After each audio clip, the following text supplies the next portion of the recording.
Alright, hello everybody, welcome. This is Mr. Mitchell and welcome to a video showing you how to use Robot Mesh Studio. We're going to go through the first assignment today. I'm going to show you how to create this Robot Mesh Studio and how to use it. So first thing, go to Robot Mesh Studio website. It should load a blank page for you. We're going to log in later, but for now we're going to use this preview page to just try and make an assignment. First thing we're going to do is click on Quick Start. And then we're going to choose the V5 Quick Start Mimic project. A mimic is, again, just a model. So we're going to choose the tank drive, click on that, and then up here click on Create, and this will create our first project. You can click on it to load it. It should load momentarily. So this is the screen here of Robot Mesh Studio. And there's a lot of features here that we're going to go over. For example, over here on the left side, you have all the programming components you can use to program the robot, all kinds of sensors, things like that to make your program.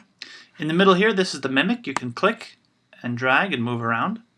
Zoom in and out with your scroll wheel or two-finger scrolling like you're scrolling up and down a website. And two-finger click and move, and you can shift side to side. So one click, you rotate, two-finger click, you shift side to side. And this is where we can look at all the pieces that are made up of this robot. And these are the same pieces that we have at school that we will hopefully be able to use when we get back to school. And you see some wheels, some bars here, lots of little pieces, this little sensor here. We'll be getting into all that in a little bit. And on the right-hand side is a bunch of sensors where motors are and all the different kind of sensors and information you have access to there. So our focus today is going to be this mimics page. So I want to make this page a little bit bigger. To do that, I can click up here in the top next to the word mimic, the tab here. There's a bunch of tabs you see here.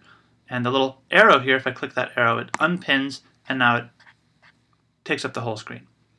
The other tabs are also still available, the programming tab, for example, the code tab here. But we're going to focus on the mimic tab. And then the other thing we can do to make it a little bit bigger is down here below is the programming output page, and we don't really need this, so we're going to click on this little gray spot right here in the middle and just close that tab. And so now we have the mimic page nice and big. And we're going to use this to program and build our little robots. But for now, we're going to just add one thing to this little robot here that's already made for us. Down here at the bottom, this is all the objects you can use to build your robot. Right now there's some bars, some hex nuts, some screws, some gears and a wheel and a motor, and there's a lot of other components as well.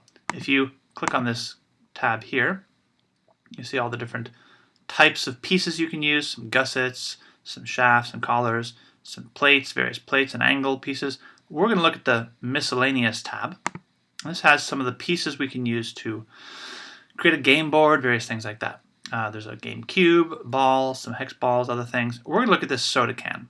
Your assignment is to add a soda can to this stage and then just drop the soda can in front, put the soda can in front of the mimic, in front of the little robot. So I'm going to click on soda can and that's going to put it on the stage. And there it is. There's my soda can. Oops, right there. Tilted a little bit, but that's fine. Let me delete that. You can select it and delete it. If you don't like it, click it again, and that puts it back. So there's my soda can. It's kind of inside the robot now, and that's not great, so I want to move it. To move the soda can, to move these objects in the stage, we're going to use these features right here, next to where it says local. These things here allow us to move the soda can around. If I click on the soda can, the first one here, the little one with the curve, the rotation tool, click on that, it allows me to get these three circles that lets me rotate the can in different directions. I can use the green one, rotate it this way, click on the red one. You see how they highlight, right? So that's one thing. The middle one here, the translation tool, gives me these arrows where I can move the can up and down, or side to side, or I can use these flat planes here to sort of freeform move along these different planes. And that's very useful. The last one, the most important one, probably the one we're going to use all the time, is the combination, translation and rotation. Why not use them all? So now we have all the rotation and translation tools together, the arrows and the circles. And I'm going to use these arrows to just move this can right in front of my robot. That's pretty good. That looks like it's on the ground. And there it is.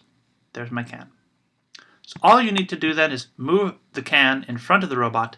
Once you've got the can in front of the robot, take a screenshot of this image here and post that to Schoology in the assignment on Schoology. That'll be your assignment. That's it. Just take a screenshot of this, that you have the can in front of the robot, and put that onto Schoology.